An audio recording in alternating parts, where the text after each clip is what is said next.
নমস্কার বন্ধুরা, আজকে বানাবো আমি ব্রোকলি সবজি।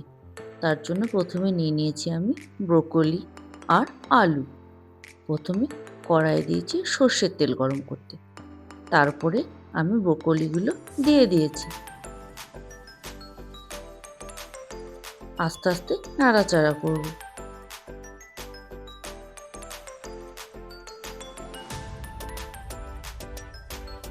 ঠিকঠাকভাবে নাড়া হয়ে গেলে সেগুলিকে তুলে নেব। তারপরে সেই তেলে দিয়ে দেবো কেটে রাখা আলুগুলো। আলুগুলোকে ভালোভাবে ভেজে নেব। তারপরে সর্ষের তেল গরম করে দিয়ে দেব গোটা গরম মশলা, তেজপাতা। এরপরে তেলের মধ্যে দেব আমি আদার পেস্ট।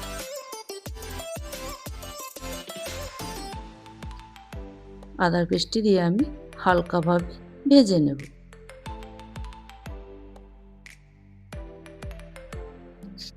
তারপরে দেব আমি ক্যাপসিকাম কুচি। ক্যাপসিকামটা দিয়ে আমি ভালোভাবে নাড়াচাড়া করব, যাতে ভালোভাবে ভাজা হয়ে যায়।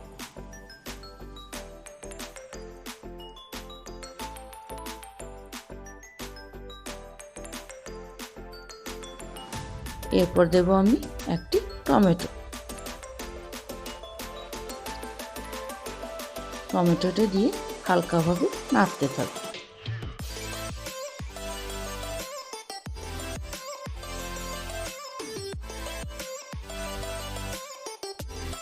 এরপর দেব জিরে পাউডার।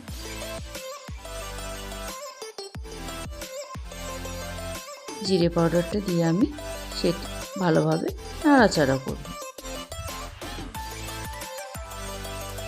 এরপর দেব আমি চারমগজ আর কাজুর পেস্ট।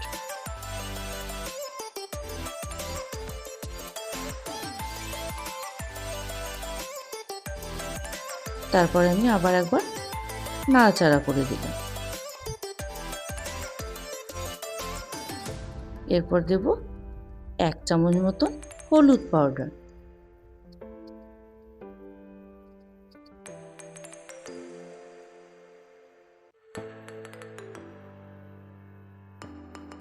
এরপর আমি সামান্য পরিমাণ জল দিয়েছি, যাতে তলায় লেগে না যায়।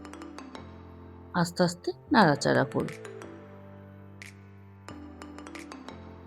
দিয়ে দিলাম আমি 1 চামচ মতন লঙ্কা পাউডার।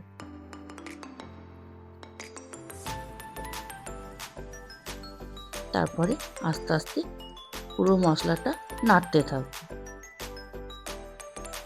মশলাটি হয়ে আসলে ভেজে রাখা আলু, ব্রোকলি সব দিয়ে দেব।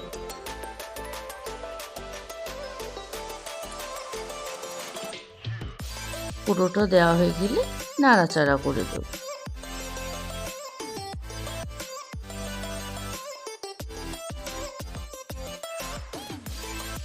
ওপর থেকে দিয়ে দেব কিছুটা মটরশুঁটি আর দেব লঙ্কা। তারপরে ভালোভাবে আবার নাড়াচাড়া করব।